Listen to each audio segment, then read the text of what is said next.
प्रदेश के बाद रुक करते हैं उत्तर प्रदेश का, जहां महाकुंभ चल रहा है और महाकुंभ पर षड्यंत्रों की एक कॉन्स्पिरेसी भी चल रही है।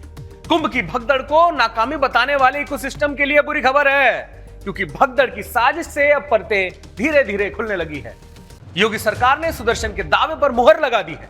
दरअसल उत्तर प्रदेश पुलिस के स्पेशल टास्क फोर्स ने प्रयागराज महाकुंभ में मौनी अमावस्या पर हुई भगदड़ की जांच तेज कर दी है। यूपी एसटीएफ की टीम साजिश के एंगल पर जांच करने में जुटी है। यह पता लगाने की कोशिश की जहां महाकुंभ में कई साजिश के तहत भगदड़ करवाई तो नहीं गई थी।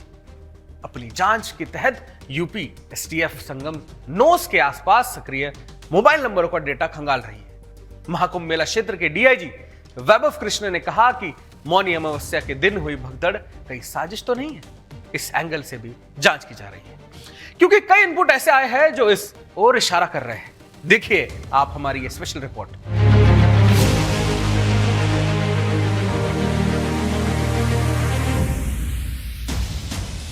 महाकुंभ के आरंभ से ही इस भव्य सनातनी शोभा पर गिद्ध की भांति नजर गड़ाए वामपंथी पत्रकारों, हिंदू विरोधी नेताओं और मजहबी चिंटुओं को महाकुंभ में हुई भगदड़ के बीच अपने प्रोपेगेंडा को भुनाने का अवसर मिल गया, जो भगदड़ के बाद से लगातार अपने हिंदू विरोधी एजेंडे के तहत महाकुंभ को कलंकित करने का कुंठित प्रयास कर रहे हैं। जो मौनी अमावस्या के अवसर पर महाकुंभ में मची भगदड़ के पीछे छिपी साजिश को छुपाने के लिए भगदड़ में हुए मृत्यु तांडव का ठीकरा सरकार और प्रशासन पर फोड़ने में लगे हुए। लेकिन सुदर्शन न्यूज शुरू से ही भगदड़ के पीछे किसी साजिश के होने की बात कहता आया, जिस पर अब योगी सरकार ने भी मुहर लगा दी है। अब यूपी एसटीएफ की टीमें साजिश के एंगल पर जांच करने में जुट गयी, जहां ये पता लगाने की कोशिश की जा रही है कि आखिर महाकुंभ में किसके इशारे पर भगदड़ करवाई गई। अपनी जांच के तहत यूपी एसटीएफ संगम नोस के आसपास सक्रिय मोबाइल नंबरों का डेटा खंगाल रही है। मिली जानकारी के तहत अभी पुलिस 16,000 से ज्यादा ऐसे मोबाइल नंबरों के डेटा का विश्लेषण कर रही है, जो अब तक की जांच में घटना के बाद से ही बंद आ रहे हैं। महाकुंभ मेला एरिया में बने कमांड एंड कंट्रोल रूम के सीसीटीवी से संदिग्धों का फेस रिकॉग्निशन ऐप के जरिए चिन्हित किया जा रहा है। यही नहीं, घटना से पहले घटना स्थल पर मौजूद ऐसे कई प्रत्यक्षदर्शी घटना से पहले हुड़दंगियों के होने का दावा कर चुके हैं। प्रत्यक्षदर्शी हुड़दंगियों द्वारा अखिलेश यादव जिंदाबाद से लेकर उत्पात मचाने तक की बात कह चुके हैं। वो दंगाई जिनकी पहचान करने में एसटीएफ और एटीएस जुटी हुई है, जिन दंगाइयों पर बात करने के बजाय वामपंथी मीडिया सरकार को कोसने में लगा हुआ है। लेकिन यहाँ सवाल ये है कि आखिर महाकुंभ भगदड़ कोई विपक्ष का षड्यंत्र था या जिहाद की कोई नापाक साजिश? इसका खुलासा आने वाले समय में ही होगा। Bureau report, Sudarshan news.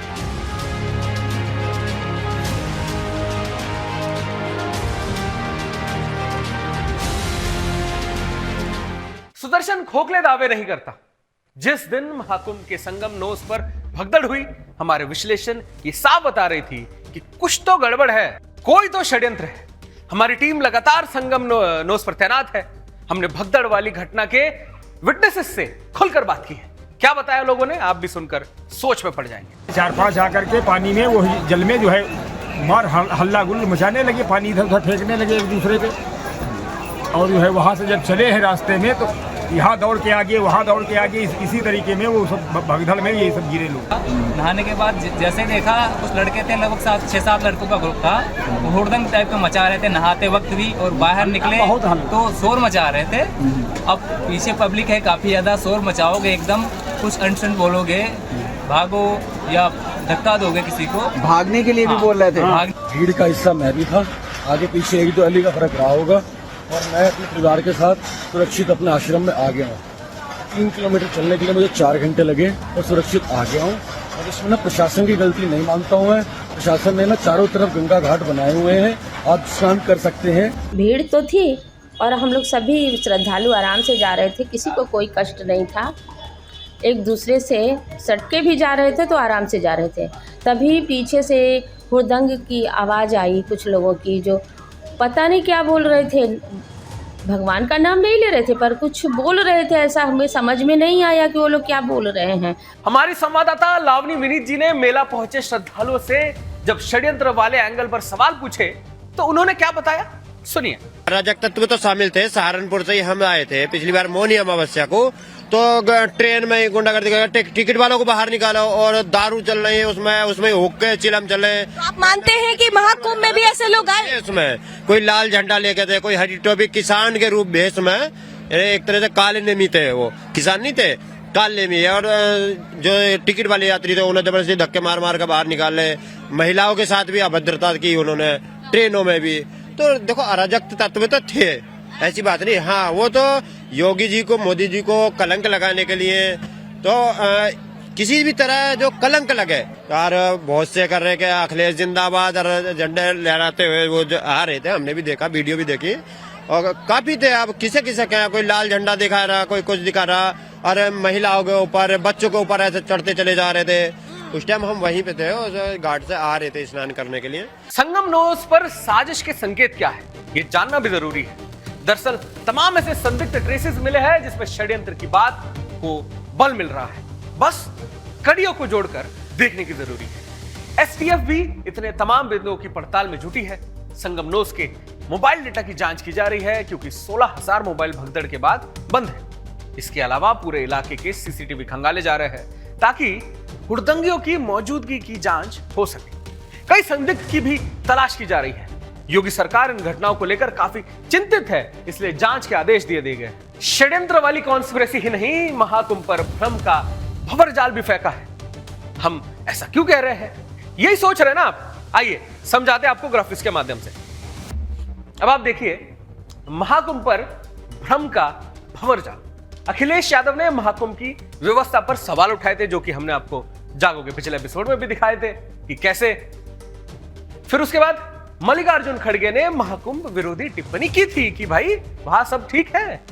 फिर उसके बाद सोशल मीडिया पर महाकुंभ को बदनाम करने की साजिश कंटिन्यूसली चल रही थी, क्योंकि रील्स और सोशल मीडिया पर पोस्ट ऐसे आ रहे थे कि इन जिहादी साजिशकर्ताओं की जल रही थी, इसलिए ये सब हो रहा है। फिर महाकुंभ जा रही ट्रेनों पर जिहादियों ने हमला किया था, जलगांव में किया था, उत्तर प्रदेश में किया गया था। फिर उसके बाद वामपंथी मीडिया की महाकुंभ विरोधी रिपोर्टिंग, क्योंकि ये भी तो उसी टूल किट का हिस्सा है, इनकी भी तो खूब जल रही थी। फिर महाकुंभ में पुल टूटने की झूठी अफवाहें फैलाई गई। जो पुल सिलेंडर के रखकर बनाए गए हैं, जिसकी संख्या बहुत है, 30 से भी ज्यादा संख्या है, उनको जानबूझकर बताया गया कि वो टूटे हुए हैं। फिर सनातन विरोधियों का आयोजन का कालांकित करने का प्रयास कि भाई हिंदुओं ने इतना दुनिया का सबसे बड़ा गैदरिंग की है, 50 करोड़ से ज्यादा आने की संभावना है, वहां पे कोई गड़बड़ क्यों नहीं हो रही भाई? ये इनको चीज खा रही थी। फिर नेगेटिव प्रचार से आस्था पर चोट पहुंचाने की कोशिश की गई थी, तो कहीं ना कहीं इनकी दुख रही है। दोस्तों, देश बदल रहा है, चुनौतियां भी बढ़ रही है, इसलिए पत्रकारिता का अंदाज भी बदलना जरूरी है। नजर नहीं, नजरिया बदलना जरूरी है।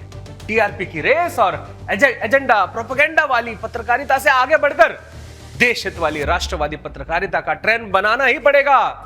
जागो इसी संकल्प पर आगे बढ़ रहा है। चुनौतियों के अग्निपथ पर चलकर ही विकास के विजय पथ तक पहुंचने का सपना साकार होगा।